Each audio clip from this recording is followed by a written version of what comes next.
The Lion Guard, Guardians Divided. Season 1 Episode 11. The Wake. Opening scene, holding on. The screen opens in Rafiki's baobab tree, now dimly lit by early morning sunbeams piercing through the leaves. Ronnie lies next to Kyan, whose body has remained still for days. She hasn't moved much either. Her eyes are red, she hasn't left his side. Fuli enters quietly with a leaf of water. Fuli. Still no change. Ronnie. But I'm not leaving him, not until he wakes up, not for a second. Fuli leaves the water down quietly and exits. Ronnie lays her head next to Kyan's once again, tears silently falling. Scene 2, The Awakening. Just as the sun begins to rise, Kyan stirs. His tail flicks, his breathing deepens. Ronnie lifts her head, holding her breath. Kyan's eyes flutter open, he blinks slowly, turning his head just enough to see her. Kyan. Ronnie, you stayed. Ronnie's face crumbles with emotion. Ronnie. Of course I did, I'm not going anywhere. She leans into him, gently nuzzling his cheek. Kyan. How long? Ronnie. 3 days. They lie together in silence, the first peaceful moment in a long time. Scene 3, The Call to Justice. Moments later, Ronnie bursts into the council chamber, eyes blazing. The room contains Simba, Nala, Kiara, Kovu, and others. Ronnie. Vatani tried to kill Kyan. Gasps echo around the room. Simba. Kamawad. Ronnie. She snuck into the Lion Guard's lair and tried to strangle him. I found her on top of him. If I'd arrived even a minute later, he might not be here right now. A stunned silence fills the space. Ronnie. She must be banished. She's dangerous. Kyan's life was at risk, and she wanted it that way. Kiara. We can't make a rushed decision. Remember, we allowed Kyan to stay after he attacked Kovu. Ronnie. Kyan attacked Kovu because he was defending me, and you all condemned him for it. The room goes still as Ronnie's voice shakes with pain. Ronnie.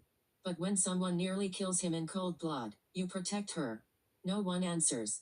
Ronnie.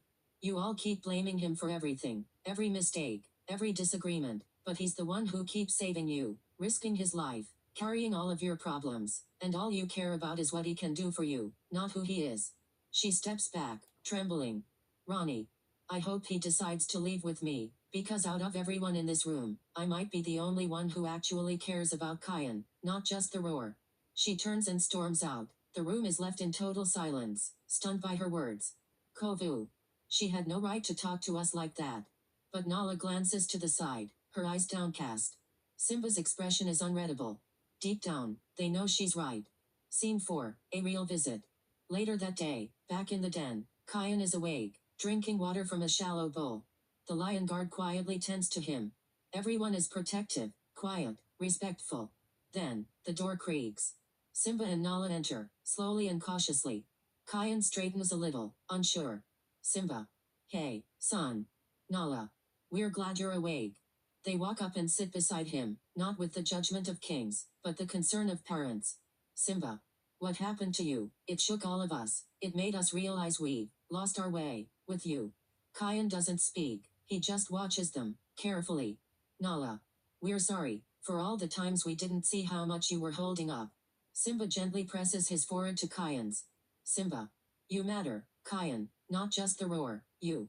A long silence passes, then, finally, Kyan nods slowly. Final scene, the rift remains. Ronnie sits alone beneath the stars, the baobab tree rustling in the breeze. Kyan limps out slowly, his legs still weak, and sits beside her. Kyan. I heard what you said in the council. Ronnie. I didn't mean to explode, I just. Kyan. Thank you, for defending me, for staying, for everything. Ronnie. I meant every word. They lean into each other, quietly watching the stars above. But the wind carries tension, and across the Pride Lands, Vatani stands alone in the savannah, rage smoldering in her eyes. Vatani. If they won't get rid of him, I will.